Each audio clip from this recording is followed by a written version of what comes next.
తులారాశి చిత్తా నక్షత్రం 3-4 పాదముల వారు, స్వాతి నక్షత్రం 1-2-3-4 పాదముల వారు, విశాఖ నక్షత్రం 1-2-3 పాదముల వారు, ఈ 9 పాదముల వారు ఈ యొక్క తులారాశి జాతకులై ఉంటారు.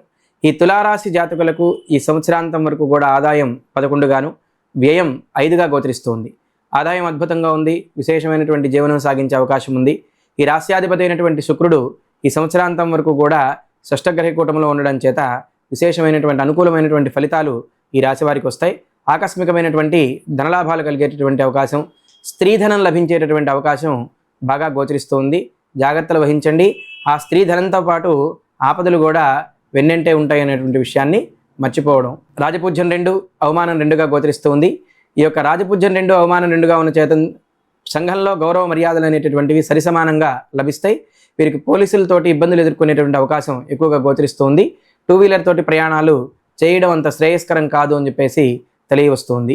సాధ్యమైనంత వరకు పబ్లిక్ నడిచేటటువంటి, ప్రజలందరూ కలిసి నడిచేటటువంటి వాహనాల్లో ప్రయాణం చేయడం అనేటటువంటిది మంచిగా చెప్పవలసినటువంటి సూచన. లేదు 4 వీలర్ అంటే 4 చక్రాల వాహనం వాడడం అనేటటువంటిది వీరికి ముఖ్యంగా చెప్పవలసినటువంటి సూచన. వీరి సంవత్సరాంతం వరకు కూడా నీలవర్ణం కలిగినటువంటి వస్త్రాలు ధరించడం మూలకంగా, ఉత్తరం దిక్కు వైపు ప్రయాణాలు చేయడం మూలకంగా మంచి ఫలితం అనేటటువంటిది వీరికి రావడం జరుగుతుంది.